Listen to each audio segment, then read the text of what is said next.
اس وقت یہ ہے کہ اصل نماز یہی ہے، یہ سورہ فاتحہ۔ چنانچہ میں آپ کو حدیث سنا رہا ہوں جو صحیح بخاری میں بھی ہے، صحیح مسلم میں بھی ہے، جامع ترمذی میں بھی ہے، سنن ابی داؤد میں بھی ہے، سنن نسائی میں بھی ہے، اور بہت سی کتابوں میں موجود۔ اور یہ عن عبادہ بن صامت رضی اللہ تعالی عنہ، حضرت عبادہ بن صامت سے ہے مرفوعا کہ حضور نے فرمایا لا صلاۃ لمن لم یقرأ بفاتحۃ الکتاب، اس شخص کی کوئی نماز نہیں ہے جس نے کہ سورہ فاتحہ کی تلاوت نہیں کی۔ اب اس سے ہمارے ہاں ایک بڑا اختلاف پیدا ہوا، وہ نوٹ کر لیجیے۔ ایک رائے یہ ہے آپ اگر علیحدہ نماز پڑھ رہے تو ظاہر بات ہے کہ آپ کو ہر رکعت میں خود پڑھنی ہی پڑھنی ہے سورہ فاتحہ۔ جب باجماعت پڑھ رہے ہیں، اب کیا شاید امام پڑھ رہا ہے سورہ فاتحہ تو کیا مقتدی کو بھی پڑھنی چاہیے؟ اس حدیث میں جو الفاظ کی شدت ہے اس کی بنا پر رجحان یہ ہوتا ہے کہ یقیناً اس صورت میں ہر شخص کو لا صلاۃ لمن لم یقرأ بفاتحۃ الکتاب، جس نے کہ فاتحہ کی تلاوت نہیں کی، قرات نہیں کی، اس کی کوئی نماز ہی نہیں ہے۔ تو یہ موقف ہے امام شافعی کا، یہی مسلک ہے ہمارے اہل حدیث بھائیوں کا کہ آپ چاہے اکیلے نماز پڑھ رہے ہو، چاہے امام کے پیچھے پڑھ رہے ہو، اور چاہے امام جو ہے وہ جہری رکعت پڑھا رہا ہے اور چاہے سری رکعت پڑھا رہا ہے۔ خاموشی والی رکعت سورہ آپ کو معلوم ہے کہ نماز جو زور اور عصر کی ہے تو چاروں رکعتیں جو ہے وہ سری ہے، مغرب کے اندر آ کر دو جہری ہیں ایک سری ہے، عشاء میں آ کر دو جہری ہیں دو سری ہیں، سورہ اور نماز فجر کے اندر دونوں جو ہیں وہ جہری ہے۔ تو چاہے جہری ہو چاہے سری ہو، آپ کو بھی لازماً جو مقتدی ہے اسے بھی سورہ فاتحہ پڑھنی ہوگی۔ اب اس کے لیے انہوں نے یہ طریقہ جو ہے تلقین کیا ہے کہ امام تیزی سے نہ پڑھے، رک رک کر پڑھ الحمدللہ رب العالمین، اس کے بعد اتنا وقفہ دے دے کہ جو مقتدی ہے وہ بھی کہہ لے اپنے دل میں یا پڑھ لے الحمدللہ رب العالمین الرحمن الرحیم۔ تو یہ رک رک کر پڑھنا، خاص طور پر اگر آپ کو موقع ہوا ہو کسی اہل حدیث امام کی امامت میں نماز ادا کرنے کا، تو آپ دیکھیں گے کہ بڑا فرق ہے۔ ہمارے جو حنفی امام الحمدللہ رب العالمین الرحمن الرحیم مالک یوم الدین ایاک نعبد و ایاک نستعین، 4 آیتیں جو ہے وہ بھی ایک سانس میں پڑھ جائے گی۔ لیکن یہ کہ عام طور پر جو اہل حدیث حضرات ہیں وہ رک رک کر ٹھہر ٹھہر کر پڑھتے ہیں، ترتیل کے انداز میں پڑھتے ہیں۔ یا پھر دوسری شکل انہوں نے ایک اور کی، یہ آپ سعودی عرب میں جب کبھی نماز پڑھیں گے اور آپ پڑھی ہو آپ نے، تو وہاں آپ دیکھیں گے کہ امام جو ہے وہ سورہ فاتحہ پڑھنے کے بعد تو 1 منٹ جو ہے خاموش رہتا، تاکہ آپ اب جو مقتدی ہیں وہ اس وقفے میں وہ اب سورہ فاتحہ پڑھ لیں، پھر وہ قرات کرے گا، کوئی اور آیات اس نے شامل کرنی ہے تو بعد میں شروع کرے گا، درمیان میں وقفہ ہو۔ لیکن ایک مسلک یہ ہے، اور یہ مسلک جو ہے یہ در حقیقت قرآن مجید کی ایک آیت کے اوپر مبنی۔ سورہ اعراف کے آخر میں فرمایا گیا وَإِذَا قُرِئَ الْقُرْآنُ فَاسْتَمِعُوا لَهُ وَأَنصِتُوا، جب قرآن پڑھا جا رہا ہو تو توجہ سے اسے سنو، خود خاموش رہو۔ اب یہ قرآن مجید کی آیت ہے، اس کے بنا پر ایک رائے یہ ہے کہ آپ امام کے پیچھے سورہ فاتحہ نہیں پڑھیں، پڑھا جا رہا ہے سنو اس کو، خود خاموش رہو۔ اور اس کے لیے وہ دلیل دیتے ہیں کہ یہ شکل ایک وفد کی سی ہے، جیسے کسی بڑی شخصیت کے پاس اگر آپ کا کوئی وفد جاتا ہے، 8-10 افراد ہے، ان میں سپوکس مین ایک ہوتا ہے، وہ بات کرتا ہے، باقی سب لوگ موجود رہتے ہیں، سنتے ہیں۔ اسی طریقے سے امام جو ہے وہ گویا کہ آپ کا نمائندہ ہے، اور وہ پڑھ رہا ہے الحمدللہ رب العالمین الرحمن الرحیم مالک یوم الدین، تو امام کی قرات ہی آپ کی بھی قرات ہو گئی۔ گویا کہ اس آیت سے، اس حدیث سے اختلاف نہیں ہے، اس کی تعبیر سے اختلاف ہے کہ امام کا قرات کر لینا در حقیقت مقتدیوں کی طرف سے بھی قرات۔ اس میں جو حنفی مسلک ہے وہ بہت سخت ہے، اور وہ یہ ہے کہ چاہے سری نماز ہو اور چاہے جہری ہو، ہر کسی بھی حالت میں مقتدی جو ہے وہ سورہ فاتحہ نہیں پڑھے۔ اب اس میں ذرا سا سوال پیدا ہوتا ہے کہ جہری رکعت میں تو اس آیت کا اطلاق ہو جائے گا کہ وَإِذَا قُرِئَ الْقُرْآنُ فَاسْتَمِعُوا لَهُ وَأَنصِتُوا، سری میں تو اس آیت کا اطلاق نہیں ہوتا۔ بہرحال یہ مسلک ہے امام شافعی کا، ایک انتہا پر ہے، ہر صورت میں سری ہو یا جاری ہو آپ کو پڑھنی ہی پڑھنی ہے۔ اور امام ابو حنیفہ دوسری انتہا پر ہے کہ چاہے سری ہو چاہے جاری ہو کسی شکل میں نہیں پڑھ۔ امام مالک کا مسلک ہے درمیان میں، اور میں اس میں کوئی جھجک محسوس نہیں کرتا کہ میں آپ کے سامنے عرض کر دوں کہ میں اس پر عمل پیرا ہوں۔ وہ کیا ہے؟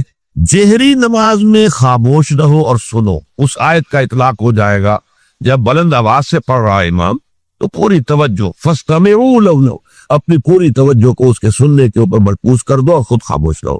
سری رکعت میں البتہ جبکہ وہ بھی خاموشی سے پڑھ رہا تھا، آپ بھی خاموشی سے پڑھ. بہرحال ان چیزوں میں میں نے یہ سب کچھ بیان کیا ہے، تو اس سے جو میرا مقصود ہے وہ یہ ہے کہ معلوم ہو جائے کہ اس میں کوئی بڑی بنیادی بات نہیں ہے. نہ یہ کہ جو حنفی ہیں وہ اس حدیث کا انکار کرتے ہوں کہ لا صلاۃ لمن لم یقرأ بفاتحۃ الکتاب، کیسے وہ انکار کریں گے؟ اور نہ ہی کوئی جو حنبلی ہے یا اہل حدیث ہے وہ قرآن کو اس آیت کا سے جو ہے وہ اختلاف کر سکتا ہے کہ اذا قرئ القرآن فاستمعوا له وانصتوا. لیکن یہ ہے کہ اس کے پھر اس سے جو احکام کا استنباط ہے اس میں اختلاف ہو جاتا ہے.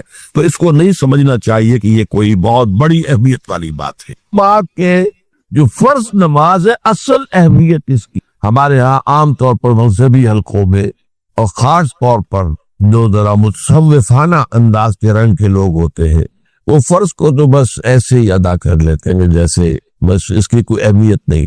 بلکہ بعض لوگ وہ بھی ہیں کہ وہ فرض کو تب کر دیتے، نوافل پر سارا زور، صرف رات کی نماز پر زور دیا جا رہا ہے. فرض نمازوں یہ ہمیں دیکھے ایسے لوگ بالفعل دیکھے. یہ تمام چیزیں جو ہے اس پھر راہ نبوت سے انسان کو ہٹا دینے والی. فرض کتنا فرض، نفل کتنا. نوافل کے بارے میں جو ہے شریعت سے ثابت ہے، وہ تہجد بھی نافلۃ لک حضور کے لیے تو لازم تھی، باقی کے لیے لازم نہیں ہے. جو قیام اللیل شروع میں تھا وہ لازم نہیں ہے. ہاں رمضان مبارک میں اس کی تشریق ہے، ترغیب ہے، وہ خاص ایک مہینہ ہے، اس میں دن میں کھانا پینا جو ہے وہ حرام کیا گیا. تو رات کو 2/3 رات یا 1/3 کم سے کم 1/3 رات جاگو اللہ کے قرآن کے ساتھ، اللہ کی کتاب کے ساتھ.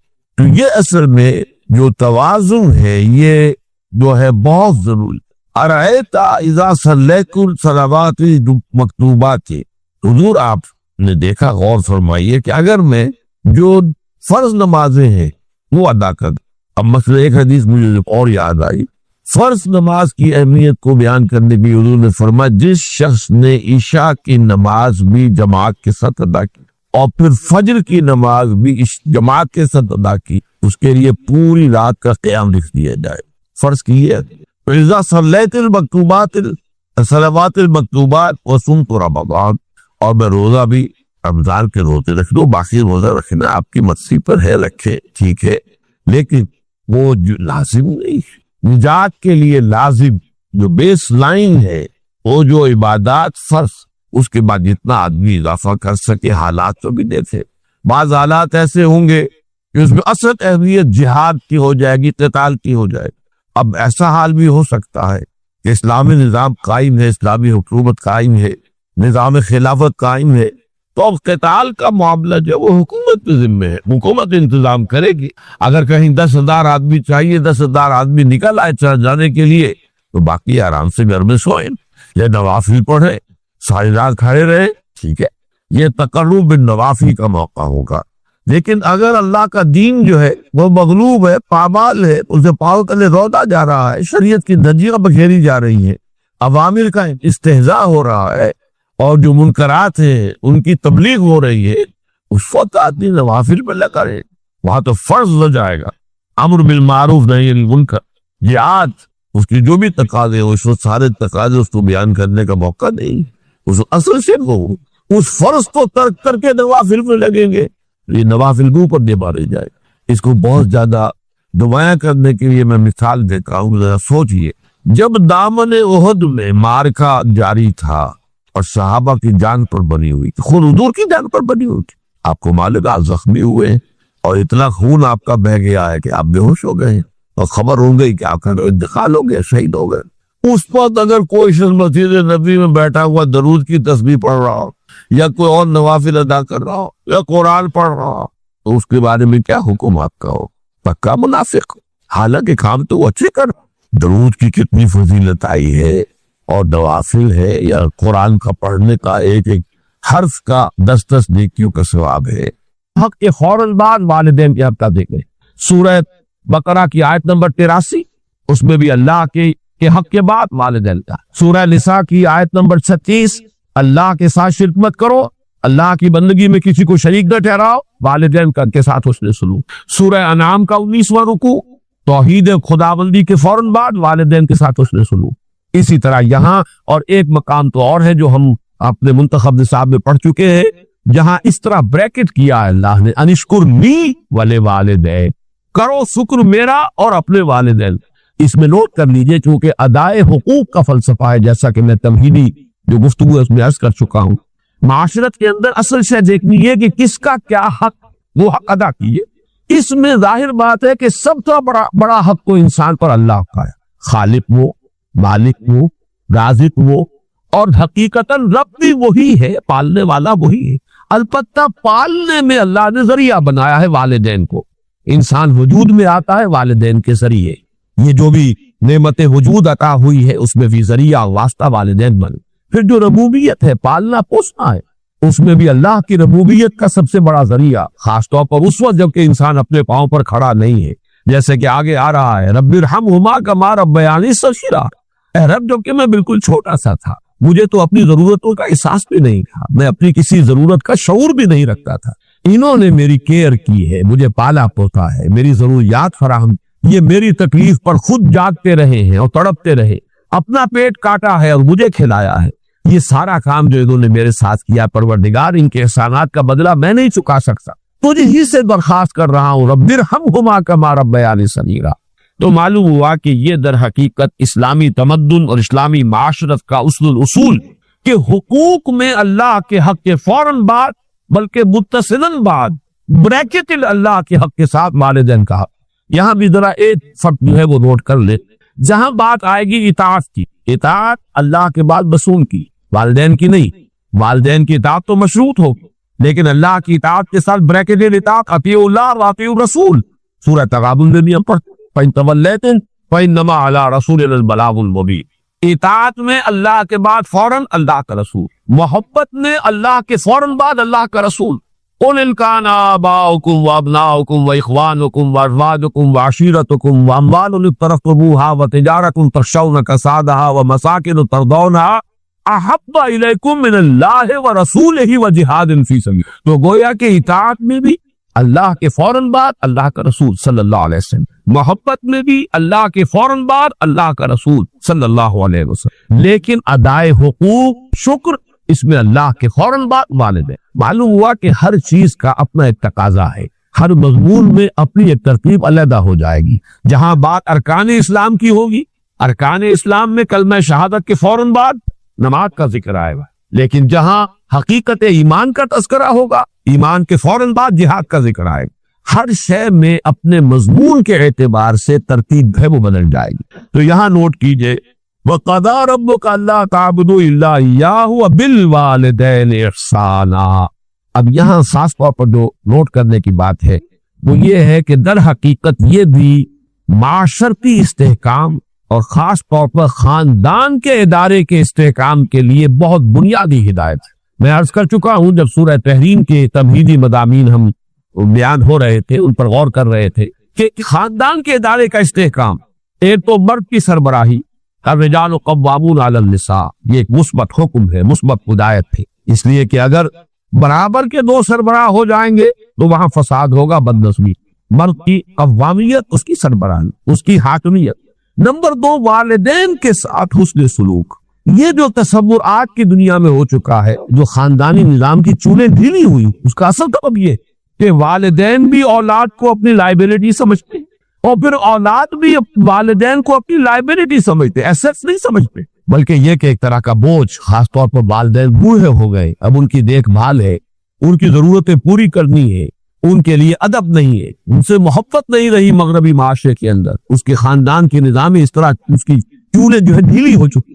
اولڈ ہاؤسز بنا دیجئے، اب وہاں پر ان کو ڈال دیجئے. اب ہمارے معمولات میں خامخواہ خلل پڑتا ہے، ہماری پرائیویسی میں خامخواہ یہ دخیل ہوتے ہیں. یہ جو کیفیت ہو چکی ہے در حقیقت یہ بھی گویا کہ اس معاشرے کے فساد اور اس تمدن کی جڑ کاٹ دینے والا. لہذا قرآن مجید نے، جیسا کہ میں اس سے پہلے عرض کر چکا ہوں، جیسے یہ ہال ہے، اس کی لمبائی، چوڑائی، اونچائی، یہ 3 ڈائمنشنز ہے. اسی طریقے سے خاندان کے ادارے کی پہلی ڈائمنشن رشتہ ازدواج ہے، ایک مرد اور ایک عورت کے مابین. یہاں سے تو خاندان کی بنیاد پڑی. اس کے استحکام کے لیے الرجال قوامون علی النساء، مرد جو ہے قوام ہے عورتوں. پھر جب ان کے ہاں اولاد ہوئی اور سیکنڈ ڈائمنشن ایڈ ہو گئی، اب والدین اور اولاد کا رشتہ ہے. یہ رشتہ مستحکم ہے. اس رشتے کے ضمن میں ہم وہ مثبت اور منفی دونوں پہلو دیکھ چکے ہیں جو ہمارے اس منتخب نصاب میں آ چکے ہیں۔ سورہ تغابن والدین کو ہدایت کی گئی، ان من ازواجکم واولادکم عدو لکم فاعقروہ انما اموالکم واولادکم فتنہ۔ ایک طرف تو خود محتاط رہو، ان کی محبت کی وجہ سے کہیں تم اپنی عاقبت برباد نہ کر بیٹھنا۔ ان کے لیے جو بھی کرنا ہے اچھے سے اچھا کرو، لیکن حلال کے دائرے کے اندر، اللہ کے حقوق کو، اللہ کی حدود کو قائم رکھے۔ دوسری طرف مثبت حکم دیا گیا، یا ایھا الذین آمنوا قوا انفسکم واہلیکم نارا، اہل ایمان اپنے گھر والوں کو، اہل و عیال کو، اپنے آپ کو بھی، اپنے اہل و عیال کو بھی آگ سے بچاؤ۔ یہ تمہارا مثبت فرض ہے، یہ تمہاری مثبت ذمہ داری ہے، تمہیں یہ فرض ادا کرنا ہے کہ ان کو اچھی ان کی تربیت ہو، ان کو اللہ کی طرف، اللہ کے دین کی طرف ان کو رغبت دلاؤ تاکہ ان کی عاقبت سنورے اور وہ آخرت میں جہنم کے عذاب سے بچ سکے۔ اب یہاں جو ہے در حقیقت یہ دوسری ڈائمنشن آ رہی ہے کہ اگر والدین کا ادب، ان کا احترام معاشرے کے اندر یہ قدر موجود ہو تو پھر والدین بھی اپنے آپ کو پورے طور پر انویسٹ کر دیں گے اولاد کے اندر۔ لیکن اگر عام طور پر یہ نظر آ رہا ہو کہ اولاد تو والدین کی پرواہ نہیں کرتی، تو والدین بھی پھر فکر کریں گے، اپنی کمائی میں سے کچھ بچا کر رکھے، اپنے مستقبل کے لیے کچھ اہتمام کرے، وہ اپنے آپ کو پورے طور پر انویسٹ کرنے کے لیے تیار نہیں ہوگی۔ اور جیسا کہ آج کل آپ مغرب میں دیکھ رہے ہیں، خاص عمر ہوئی ہے، لڑکے کو بھی گھر سے نکال دیا، جاؤ کھاؤ پیو کماؤ، یہاں تک کہ لڑکیوں کو نکال دیں، جاؤ اپنے پاؤں پر کھڑے۔ اس لیے کہ اب ہمیں جو کچھ کمانا ہے وہ اپنے مستقبل کے لیے، اپنے بڑھاپے کے لیے، اپنا بڑھاپا انشور کرنا ہے، ہمیں اس کے لیے آسائشوں کا اہتمام کرنا ہے۔ ہم تمہیں اب اپنی لائبلٹی نہیں سمجھ سکتے۔ اللہ کا فضل و کرم ہے کہ ہمارے مشرقی معاشرے میں ابھی تک وہ اقدار موجود ہے کہ والدین بھی اپنے آپ کو بالکل لیا انویسٹ کرتے ہیں اولاد میں، اعتماد کرتے ہیں، اس لیے کہ اولاد بھی بالعموم یہ شکل ابھی ہمارے معاشرے میں موجود ہے کہ بڑھاپے میں والدین کے وہ کا سہارا بنتے ہیں، ان کے لیے، ان کی خدمت کرنے کے لیے اپنی امکانی حد تک قبر بستہ رہتے ہیں۔ تو یہ بھی در حقیقت باہمی اعتماد، خاندانی کے ادارے کے استحکام کا ایک بہت بڑا ذریعہ، وہ بات ہے جو یہاں تفصیل سے آ رہی ہے۔ وَقَضَىٰ رَبُّكَ أَلَّا تَعْبُدُوا إِلَّا إِيَّاهُ وَبِالْوَالِدَيْنِ إِحْسَانًا، والدین کے ساتھ حسن سلوک۔ اور اس مقام پر، اس مضمون پر، یہ مقام ذروۂ سلام ہے قرآن مجید۔ جتنی تاکید یہاں آئی ہے اور جتنے اسلوب کے ساتھ اس کو بیان کیا گیا ہے یہاں، واقعہ یہ ہے کہ یہ ذروۂ سلام چوٹی ہے قرآن مجید کی اس موضوع۔ اِمَّا يَبْلُغَنَّ عِندَكَ الْكِبَرَ أَحَدُهُمَا أَوْ كِلَاهُمَا، اگر پہنچ ہی جائیں تمہارے پاس کبر، بڑی عمر کو، بڑھاپے کو، أَحَدُهُمَا ان دونوں میں سے کوئی ایک، أَوْ كِلَاهُمَا یا وہ دونوں، فَلَا تَقُل لَهُمَا اُف، تو انہیں اف تک مت کہو۔ یہ اف کیا شے ہے؟ اف عربی زبان میں کہتے ہیں قابل نفرت شے ہے، جس سے گھن آتی، جیسے کہیں کوئی غلاظت ہے یا کہیں پر کوئی یہ ناخن تراشے گئے ہیں وہ کہیں پڑے ہوئے، ان سے جن سے انسان کو کچھ گھن سی آتی ہے۔ یہ ہے لفظ، اس کا مادہ جو ہے حمزہ اور فا اس کا مادہ یہ ہے۔ تو اف کہنا جو ہے در حقیقت کچھ نفرت کا، استحقار کا انداز۔ فلا تقل لہما اف، تو انہیں اف تک مت کہو۔ قرآن مجید میں یہ لفظ آیا ہے، ایک تو یہ کہ حضرت ابراہیم علیہ السلام نے کہا تھا اف لکم وما تعبدون، بڑی نفرت اور حقارت کے ساتھ اپنی قوم سے خطاب کر کے کہا تھا تمہارے لیے اور تمہارے معبودوں کے لیے تف ہے، تم پر بھی اور تمہارے معبودوں پر بھی، یعنی یہ کہ میں ان سب سے بری ہے اور میرا ان سے کوئی کسی قسم کا کوئی تعلق نہیں۔ انی وجہت وجہی للذی فطر السماوات والارض حنیفا وما انا من المشرکین۔ اور یہی لفظ ایک مرتبہ آیا ہے سورہ احقاف کی آیت نمبر 17 میں کہ جو ناخلف اولاد ہوتی ہے وہ اپنے والدین سے جس طریقے سے مخاطب ہوتی ہے، اف لکما اتعداننی، کیا آپ دھکوسنے کی باتیں کر رہے ہیں؟ کیا مجھے بتا رہے ہیں کہ میں جب مر جاؤں گا اور مٹی ہو کر مٹی میں مل جاؤں گا پھر مجھے اٹھا لیا جائے گا؟ تو وہاں بھی لفظ اف آیا۔ تو یہاں نوٹ کیجئے، فلا تقل لہما اف، انہیں اف تک نہ کسی معاملے میں کہیں انہیں یہ احساس، اس کا اصل مفہوم سمجھیے، ان کے احساسات مجروح نہ ہو، یہ ہمیں کوئی اپنے اوپر بوجھ سمجھ رہے ہیں یا یہ کہ ہم سے کسی درجے میں کوئی نفرت کر رہے ہیں، ہمیں اب کوئی بنظر استحقار دیکھ رہے ہیں۔ اولاد کی طرف سے یہ طرز عمل والدین کے لیے ظاہر بات ہے کہ نہایت ان کے جذبات کو مجروح کرنے والا ہوگا۔ فلا تقل لہما اف ولا تنہرہما، جھڑکو مت۔ یہ آگے بات مزید واضح ہو جائے گی۔ کبھی ایسا ہوتا ہے کہ بڑی عمر کو والدین پہنچ گئے ہیں تو جیسے خود قرآن مجید میں سورہ حج میں بیان کیا گیا ارذل العمر، ایک بڑی عمر ایسی بھی ہوتی ہے کہ وہ جس کو ارذل عمر کہا گیا ہے، اور اس میں کہ لا یعلم من بعد علم شیئا، انسان کے حافظے میں، ذہن میں، سوچ میں وہ ترقی معکوس شروع ہو جاتی، بلکہ یہ کہ بچپن کی سی کچھ باتیں جو ہے وہ عود کر آتی ہیں، لوٹ کر آ جاتی ہیں، وہی عادتیں، وہی خواہشات۔ ظاہر بات ہے کہ اس وقت والدین کی ہر بات نہیں مانی جا سکتی، ان کی کسی فرمائش کو رد بھی کر دینا پڑے گا، لیکن لا تنہر، جھڑکو مت، بات جو ہے وَقُلْ لَهُمَا قَوْلًا كَرِيمًا، بات کرو ان کے ساتھ نرمی کے ساتھ، ادب کے ساتھ، شائستگی کے ساتھ۔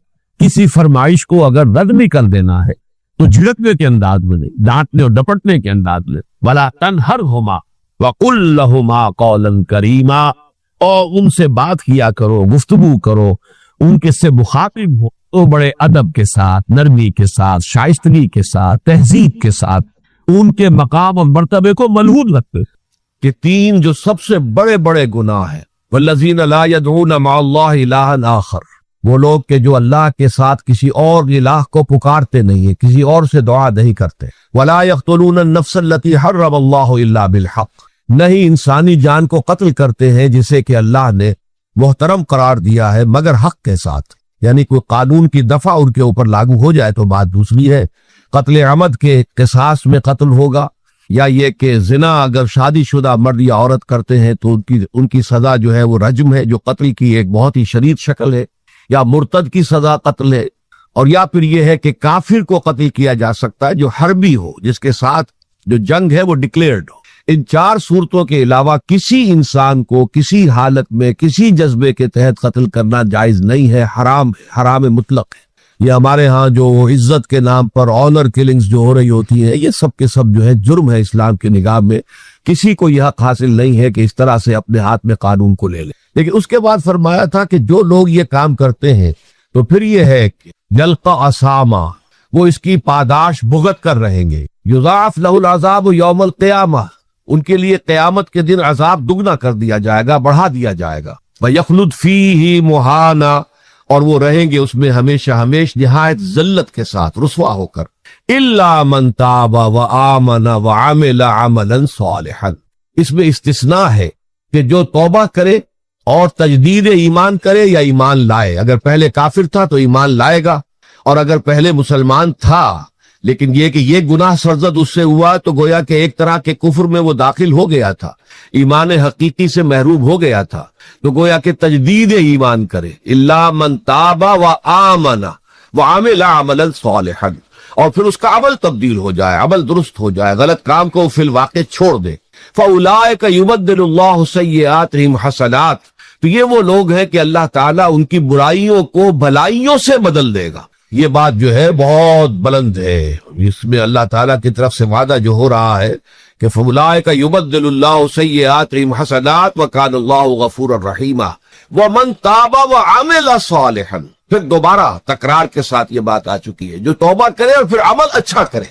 فَإِنَّهُ يَتُوبُ إِلَى اللَّهِ مَتَابًا، تو وہ ہے جو حقیقت میں توبہ کرتا ہے اللہ کی جناب میں جیسے کہ توبہ کرنی چاہیے، عمل میں کوئی تبدیلی نہ ہو، اور توبہ کی تسبیح ہوتی رہے، استغفر اللہ ربی من کل ذنب واتوب الیہ، آپ نے 10 تسبیحیں کر دی، 1000 مرتبہ کہہ لیا، یہ سب زیرو ہے اللہ کی نگاہ میں۔ ذکر کا ثواب مل جائے گا کہ اتنا وقت آپ نے اللہ کا نام لیا ہے، اللہ کا ذکر کیا ہے، اس کا ثواب تو ملے گا، لیکن یہ توبہ نہیں ہے، اس سے کسی گناہ کی معافی کا کوئی سوال نہیں ہوتا، اس سے برائیوں کے بھلائیوں میں بدلنے کا کوئی امکان نہیں ہے، اس سے اس کی سزا سے بچنے کی کوئی سبیل نہیں۔ اب سورہ تحریم میں خاص طور پر ایک خاص جو پس منظر ہے اس کے اعتبار سے یہ آیت آ رہی ہے، یا ایھا الذین آمنوا توبوا الی اللہ توبۃ نصوحا، اے وہ لوگوں جو ایمان لائے ہو، اے ایمان کے مدعیوں، دعوے داروں، توبہ کرو اللہ کی جناب میں، لیکن وہ توبہ خالص ہونی چاہیے، توبۃ نصوحا۔ اس سورہ مبارکہ کے پس منظر کو نوٹ کیجئے تو اس میں ایک خطائے اجتہادی کہہ لیجئے حضور سے ہو گئی تھی صلی اللہ علیہ وسلم، اگرچہ وہ خطا جانب خیر میں تھی، اچھے کام کے لیے تھی، برے کام کے لیے نہیں تھی، یا آپ نے اپنی ازواج مطہرات کی دل جوئی کے لیے ایک شے جو اللہ کی طرف سے آپ کے لیے حلال تھی اس کو استعمال نہ کرنے کی قسم کھا لی، تو اس پر حضور کو روکا گیا، یا ایھا النبی لما تحرم ما احل اللہ لک تبتغی مرضات ازواجک، اے نبی کیوں آپ اپنے اوپر حرام ٹھہراتے ہیں وہ شے جو اللہ نے آپ کے لیے حلال قرار دی ہے؟ کیا آپ اپنی بیویوں کی رضا جوئی کے لیے ایسا کر رہے ہیں؟ اللہ غفور الرحیم، اللہ غفور ہے، رحیم ہے، اللہ نے آپ کی اس خطا سے درگزر کیا ہے، لیکن قد فرض اللہ لکم تحلۃ ایمانکم، اللہ تعالیٰ نے راستہ تمہارے لیے کھول دیا ہوا ہے کہ ایسی قسموں کو کھولا جا سکتا ہے جس کے لیے کہ سورہ مائدہ کے اندر کفارہ دے دیا گیا۔ تو گویا کہ حضور کو یہاں حکم دیا جا رہا ہے کہ آپ اپنے اس قسم کا کفارہ دیجئے، قسم کا، اور یہ جو قسم ہے اس کو کھول دی۔ نمبر 2 پہ پھر 2 ازواج مطہرات کا معاملہ آیا کہ حضور نے ایک راز کی بات کہی ایک زوجہ محترمہ سے، لیکن انہوں نے وہ راز جو ہے وہ دوسری زوجہ محترمہ کو پہنچا دیا جن میں زیادہ آپس میں قریبی تعلق تھا۔ تو گویا کہ یہ بھی ایک طرح سے خیانت ہو گئی، اس لیے کہ راز جو ہے وہ تو ایک امانت ہوتا ہے، اور خاص طور پر عائلی زندگی میں میاں بیوی کے درمیان کے جو معاملات ہوتے ہیں وہ تو بہت ہی رازداری پر مبنی ہوتے ہیں، اس لیے ان میں سے کوئی چیز جو ہے جس کو خاص طور پر کہا گیا ہو کہ یہ ایک راز کی بات ہے، یہ تم سے کہہ رہا ہوں، کسی اور سے کہنا نہیں ہے، تو اس میں جو غلطی ہوئی ہے وہ بھی ایک بڑی غلطی تھی حضرت عائشہ صدیقہ رضی اللہ تعالی عنہا ان کی۔ تو ان دونوں کے پس منظر میں پھر تیسری بات آئی کہ اہل ایمان اگر تم غافل ہو اپنے اہل و عیال کی طرف سے اس اعتبار سے کہ ان کا کردار کیسا بن رہا ہے، وہ اللہ کے بندے ہیں یا کوئی غلطیاں کر رہے ہیں، خطا کر رہے ہیں، تو دیکھو یہ تم ان کے ساتھ جو ہے وہ محبت نہیں کر رہے، عداوت کر رہے ہو، اس لیے کہ تمہاری اس نرمی، تمہاری اس شفقت اور ان محبت کے اندر اس درجے بڑھ جانا کہ اس میں اللہ تعالیٰ کے جو حرام کردہ امور ہیں ان میں بھی تم ملوث ہو جاؤ، تو یہ گویا کہ در حقیقت تم اپنے آپ سے بھی دشمنی کر رہے ہو اور ان سے بھی دشمنی کر رہے ہو۔ اپنے آپ سے دشمنی کر رہے ہو کہ تمہاری عاقبت خراب ہوگی، ان سے دشمنی کر رہے ہو کہ ان کی اگر تربیت غلط ہو جائے گی تو گویا کہ وہ جہنم کا نوالا بنیں گے۔ اب اس 3 چیزوں کے پس منظر میں فرمایا جا رہا ہے یا ایھا الذین آمنوا توبوا الی اللہ توبۃ نصوحا، اے ایمان والو، اے ایمان کے دعوے دارو، اللہ کے جناب میں توبہ کرو، لیکن توبہ خالص نصوحا۔ پہلی بات تو یہ جانیے، میں نے بھی یقیناً پہلے بھی عرض کیا ہوگا لیکن دہرانے میں کوئی حرج نہیں ہے، عربی زبان میں یہ 2 الفاظ بہت قریب ہیں، آبا یعوب اوبن اور تابا یتوب توبن یا توبتن۔ آبا یعوب اوبن بھی ہوتا ہے واپس لوٹنا، لیکن یہ ہے کسی یعنی مادی چیز کی طرف سے واپس لوٹنا۔ ایک ہے تابا یتوب توبن یا توبتن، وہ کسی فعل سے، مانوی چیز سے پلٹ آنا، لوٹ آنا۔ چنانچہ ایک بڑی پیاری جو دعا حضور صلی اللہ علیہ وسلم مانگا کرتے تھے، آپ کی مسنون دعاؤں میں سے، جب آپ سفر پر گئے واپس گھر آئے تو گھر میں داخل ہوتے ہوئے آئبونا تائبونا لربنا حامدون، ہم پلٹ کر آ گئے ہیں سفر سے، وطن سے میں پہنچ گئے ہیں، گھر میں داخل ہو رہے ہیں، اور ہم اس حال میں بھی اپنے رب کی جناب میں توبہ بھی کر رہے ہیں، رجوع کر رہے ہیں اللہ کی جناب میں، اور اپنے رب کی حمد کرتے ہوئے داخل ہو رہے ہیں۔ آئبونا تائبونا لربنا حامدون۔ اسی طرح آپ بازار جائیں، اس کے بعد اپنے گھر میں داخل ہو تو یہ دعا پڑھیں، تو یہ گویا یہ بہت ہی ایک یوں سمجھیے مبارک، بہت سی اس کے اندر برکات ہوں گی۔ تو اس میں بھی لفظ آبا یعوب اوبن، تابا یتوب توبن، یہ دونوں کے بہت قریب آ گئے، آئبونا تائبونا لربنا حامدون۔ توبو الی اللہ، اب الہ کو نوٹ کیجئے، یہ توبہ کا لفظ بھی بہت سے ایسے الفاظ میں سے عربی زبان کے، جیسا کہ اس سے پہلے ہم دیکھ چکے ہیں کہ ایک لفظ ہے رغبہ، رغبہ رغبت جسے اردو میں ہم بولتے ہیں، رغبہ الہ ہوگا تو کسی شے کی طرف رجحان ہونا، اس کی طلب پیدا ہو جانا، اس کی خواہش پیدا ہو جانا، اور رغبہ عن ہوگا تو کسی چیز سے متنفر ہو جانا، دور ہٹ جانا، دور چلے جانا۔ ورب ایک ہی ہے، پریپوزیشن کی چینج سے بالکل برعکس نتیجہ نکل آیا۔ ومن رغب عن سنتی فلیس منی، جسے میری سنت پسند نہیں ہے، جو اس سے ہٹتا ہے، پیچھے ہٹتا ہے، اس کو ترک کرتا ہے، اس کا مجھ سے کوئی تعلق نہیں۔ اسی طرح مالا یمیل و میلن، مالا الہ کسی شے کی طرف مائل ہونا، مالا عن اس شے سے ہٹ جانا، پیچھے ہٹ جانا، نفرت ہو جانا۔ اسی میں وہ لفظ تھا سا فقط سقط قلوبکما، تمہارے دل جو ہے وہ تو مائل ہو ہی گئے ہیں۔ سغا بھی الہ ہوگا تو اس کے معنی کسی شے کی طرف مائل ہو جانا، عن ہوگا تو کسی شے سے متنفر ہو جانا۔ تو وہاں میں عرض کر چکا تھا لقد سقط قلوبکما، تو اے نبی کی دونوں بیویوں، تمہارے دل تو یقیناً اللہ کی طرف مائل ہو چکے ہیں، توبہ کی طرف مائل ہو چکے ہیں، لیکن زبان سے یہ کہتے ہوئے کہ حضور معاف کر دیجیے غلطی ہو گئی، اس میں ذرا حجاب آ رہا ہے۔ ظاہر بات ہے شوہر اور بیوی کے درمیان جس طرح کا تعلق ہوتا ہے تو اس میں یہ کہ بسا اوقات اپنی غلطی کو واضح الفاظ میں تسلیم کرنے میں کچھ ہچکچاہٹ سی ہوتی ہے، تو وہ ایک کیفیت تھی کہ تمہارا دل تو مائل ہو چکا ہے، لیکن یہ کہ تم ذرا زبان سے بھی کہو، اقرار کرو۔ اسی طریقے سے یہ لفظ توبہ ہے، توبہ الہ ہے کسی کی جناب میں توبہ کرنا. جب اللہ تعالیٰ کی طرف توبہ کا لفظ آئے گا تو توبو الی اللہ توبۃ نصوحا، اللہ کی جناب میں توبہ کرو. اور جب اللہ تعالیٰ توبہ کرتا ہے، یہ لفظ جو ہے دو طرف استعمال ہوتا ہے. تواب بندہ بھی ہے، تواب اللہ بھی ہے. اللہ تواب ہے، بہت توبہ کا قبول کرنے والا. بندہ تواب ہے، بہت زیادہ توبہ کرنے والا. وہ حدیث میں آپ کو سنا چکا ہوں، کل بنی آدم خطاؤن وخیر الخطائین التوابون. تمام بنی آدم نہایت خطا کار ہے، گناہ گار ہے، غلطیاں ہوتی ہیں، خطائیں ہوتی ہیں، لیکن ان خطا کاروں میں بہتر لوگ وہ ہیں جو بہت توبہ کرنے والے، رجوع کرتے، پلٹتے ہیں، ان میں پشیمانی پیدا ہو جاتی ہے اور وہ اللہ تعالیٰ کی جناب میں رجوع کرتے ہیں تو وہ تواب ہے، بہت زیادہ توبہ کرنے والے. لیکن اللہ کی جناب میں توبہ جب بندہ کرتا ہے تو وہ الہ آئے گا، تابہ الہ، اس نے توبہ کی اللہ کی جناب میں. اللہ توبہ کرتا ہے یعنی اللہ تعالیٰ جو ہے اپنی نظر شفقت اور نظر رحمت جو پھیرنی تھی اس نے کہ ایک بندے نے گناہ کیا ہے، میرے حکم کی جو ہے خلاف ورزی کی ہے، معصیت کا ارتکاب کیا ہے، تو اللہ تعالیٰ اپنی رحمت اور شفقت کی نگاہ اس سے ہٹا لیتا ہے. لیکن جب بندہ توبہ کرتا ہے تو پھر اللہ تعالیٰ بھی رجوع فرماتا ہے اور اپنی شفقت اور رحمت اور مغفرت کے ساتھ بندے کی جانب متوجہ ہو جاتا ہے. لیکن وہاں تابہ اعلیٰ آئے گا، تم علینا، اے پروردگار ہماری توبہ کو قبول فرما، وہ اللہ کے ساتھ آئے گا. ہم جب توبہ کریں گے تو الہ کے ساتھ آئے گا. تو یہاں فرمایا توبو الی اللہ، اللہ کی جناب میں توبہ کرو، پلٹو، رجوع کرو، اور توبۃ نصوحا، خالص توبہ. اس کی جو وضاحت تھوڑی سی میں ابھی کر چکا ہوں کہ خالص توبہ سے مراد کیا ہے. یہ نہیں کہ بس توبہ کی ورد ہو رہا ہے اور توبہ جو ہے وہ اس کے کلمات زبان سے ادا کیے جا رہے ہیں. بعض لوگ ہیں وہ جو آیت کریمہ ہے اس کا 1.25 لاکھ کا ہو رہا ہے، ورد ہو رہا ہے، کتنا ہو رہا ہے، اس کی تسبیح پڑھ رہے. اس سے کچھ نہیں ہوتا جب تک کہ دل کے اندر گناہ سے نفرت پیدا نہ ہو جائے، حقیقی پشیمانی نہ ہو کہ یہ مجھ سے بہت غلط حرکت سرزد ہوتی رہی ہے، پختہ ارادہ نہ ہو کہ آئندہ یہ کام نہیں کروں گا یا کروں گی، اور یہ کہ بالفعل بھی اس کام کو چھوڑ دے. یہ 3 شرطیں کم سے کم ہے ان چیزوں میں کہ جو حقوق اللہ میں سے، اللہ تعالیٰ کے حقوق، ان میں کوتاہی ہوئی ہے، ان میں غلطی ہوئی ہے، اس میں انسان نے کسی معصیت کا ارتکاب کیا ہے. تو 3 شرطیں: حقیقی پشیمانی نمبر 1، جس کے لیے میں نے اقبال کا شعر آپ کو سنایا تھا جو بالکل نوجوانی کے دور میں انہوں نے کہا تھا، اور کسی، اب میں نام بھول رہا ہوں، کوئی بہت بڑے شاعر جو استاذ تھے، اساتذہ، استاذ الشعراء، انہوں نے کہا تھا کہ میاں صاحبزادے اس عمر میں، اور یہ شعر اس قدر اونچا شعر ہے کہ موتی سمجھ کے شان کریمی نے چن لیے قطرے جو تھے میرے عرق انفعال کے. انفعال کہتے ہیں شرمندگی کو، کہ میں جب شرمندہ ہوا کہ میں اللہ کی جناب میں یہ کیا حرکت کر بیٹھا، تو اس سے میرے پیشانی پر جو پسینے کے قطرے رونما ہوئے، اللہ تعالیٰ نے ان کو موتی سمجھ کے چن لیا. اللہ تعالیٰ کو بندے کی توبہ سے اتنی خوشی ہوتی ہے. وہ حدیث بھی میں آپ کو سنا چکا ہوں کہ تم اندازہ کرو، ایک شخص ہے کہ جو ایک ریگستان میں لقودق صحرا میں سفر کر رہا تھا، اس کا ایک اونٹ تھا جس پر وہ سفر کر رہا تھا، اسی پر اس کا جو بھی راستے کا کچھ کھانا وانا تھا، خوراک تھی، وہ بھی اس کی پوٹلیاں بھی تھی اور پانی کی چھاگل بھی بندھی ہوئی تھی.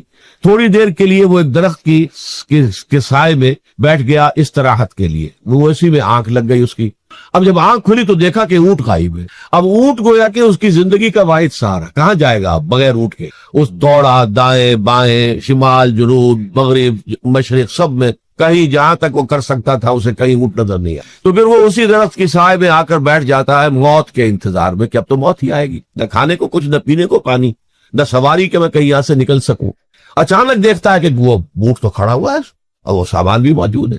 تو اس میں فرط مسرت کی وجہ سے خوشی اتنی شدید ہوتی ہے اسے کہ وہ کہنا تو یہ چاہتا ہے اللہ میں تیرا بندہ ہوں تو میرا رب ہے، لیکن وہ کہہ یہ بیٹھتا ہے اللہ میں تیرا رب ہوں تو میرا بندہ ہے. یعنی اتنا وہ اپنے اس میں حواس کھو بیٹھتا ہے خوشی کی وجہ سے. اتنی ہی خوشی ہوتی ہے اللہ تعالیٰ کو اپنے کسی گناہ گار بندے کی توبہ سے. اب آپ اندازہ کیجئے، یہ ہے جو تشبیہ حضور صلی اللہ علیہ وسلم نے توبہ کی عظمت کے لیے بیان کی. تو اس کے حوالے سے، اور میں آپ کو فلسفے کے طور پر بھی بتا چکا ہوں کہ بہت بڑی غلطی جو ہے، جیسے ان دونوں صورتوں کا جو مرکزی مضمون میں نے بتایا تھا کہ خاندانی زندگی میں 2 انتہائی کیفیات پیدا ہوتی ہیں، یا میاں بیوی کی موافقت نہیں ہو رہی تو آخری حد ہے طلاق، یا یہ ہے کہ اتنی محبت ہو گئی ہے کہ محبت کی وجہ سے شریعت کی حدود کے اندر رد و بدل ہو رہا ہے. تو پہلے کے موضوع کے اوپر سورہ طلاق ہے اور دوسرے موضوع کے اوپر سورہ تحریم ہے.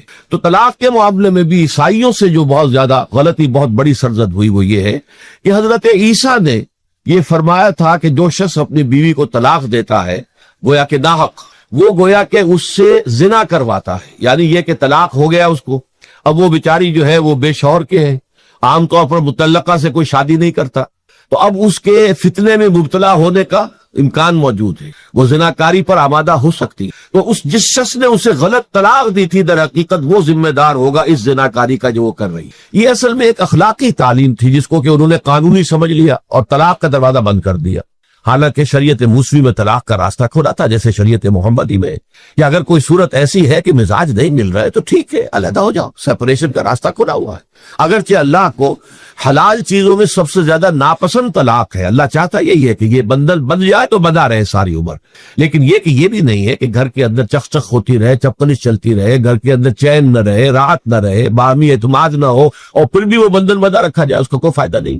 تو قانون وہ تھا، لیکن اخلاقی تعلیم یہ تھی، جیسے حضور نے فرمایا ابغض الحلال عند اللہ الطلاق، لیکن ساتھ ہی میں نے وہ حدیث بھی آپ کو سنا دی کہ جو شخص اپنی بیوی کی جو بھی اس کی روش ہے اس سے سخت نالا ہے، شکایتیں کرتا پھرتا ہے دوسروں سے، طلاق نہیں دیتا، تو اللہ تعالیٰ اس کی دعا سنتا ہی نہیں کہ جب میں نے تمہارے لیے راستہ کھلا ہوا تھا وہ تم اختیار نہیں کر رہے۔ تو یہی معاملہ در حقیقت عیسائیوں نے اس حد تک بڑھایا کہ حضرت آدم اور حوا سے جو خطا ہو گئی تھی، وہ خطا جو ہے وہ تو ہر انسان دنیا میں جو آتا ہے تو خطا کار ہے، وہ اپنے آباء و اجداد، اپنے اماں حوا اور اپنے ابا آدم کی خطا لے کر اپنے ساتھ پیدا ہو رہا ہے، تو گناہ گار ہے۔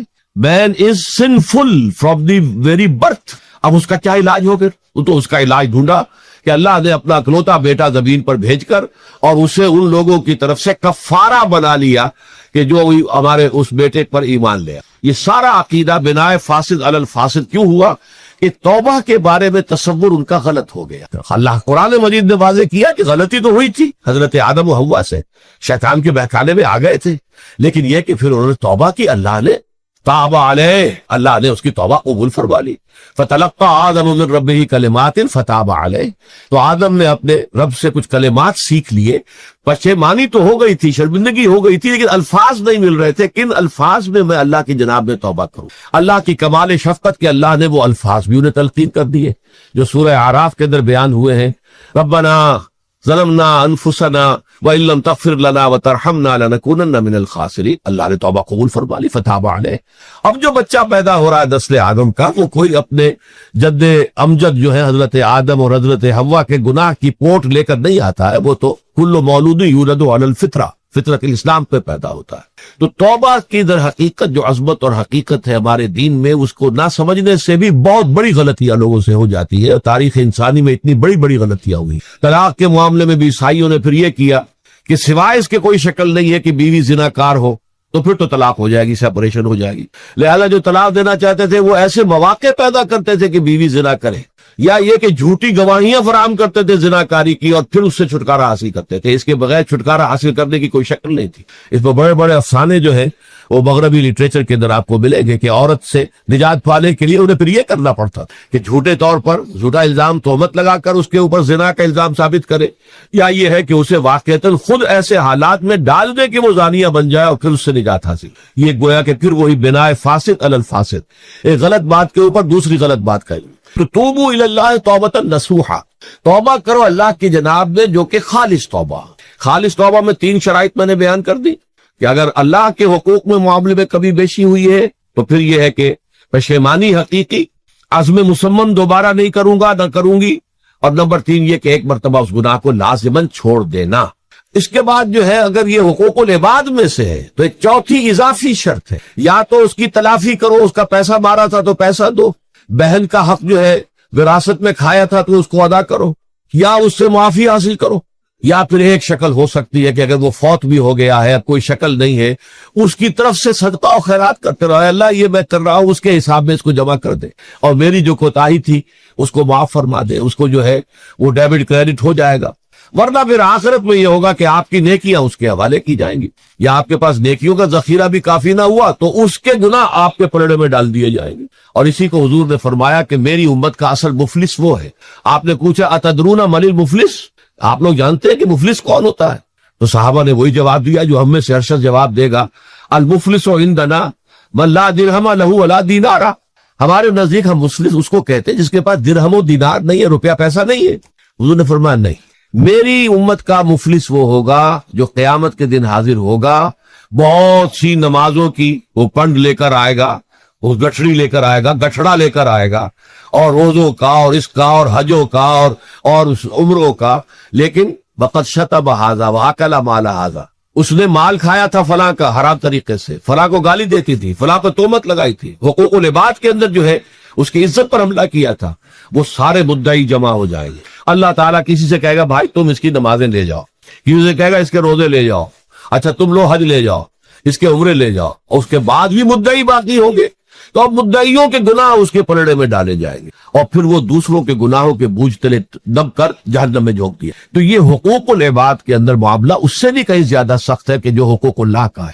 اللہ تو بڑا غفور ہے، رحیم ہے، اس کے اندر وہ رعایت بھی کرے گا، لیکن حقوق العباد کا معاملہ اللہ کہہ دے گا یہ میرا معاملہ ہے ہی نہیں، یہ تمہارا آپس کا معاملہ ہے، تمہیں اس میں تو جو بھی ہے لین دین کر کے ہی معاملہ چکانا ہوگا، دے دے کر معاملہ ہوگا، اس کے بغیر نہیں۔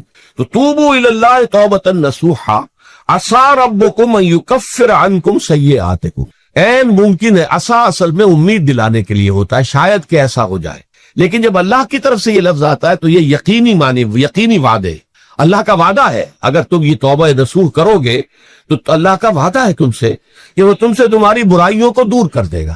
یہ تکفیر کے لفظ کو بھی سمجھ لیجئے، کفر کا اصل معنی ہے چھپا دینا، دبا دینا، اسی لیے گناہ کا کفارہ ہوتا ہے۔ آپ سے گناہ ہو گیا، آپ نے کفارہ دے دیا تو گناہ چھپ گیا، دب گیا، اس کے اثرات زائل ہو گئے، وہ آپ کے نام اعمال سے اس کو ختم کر دیا، یہ ہے کفارہ، کفارہ۔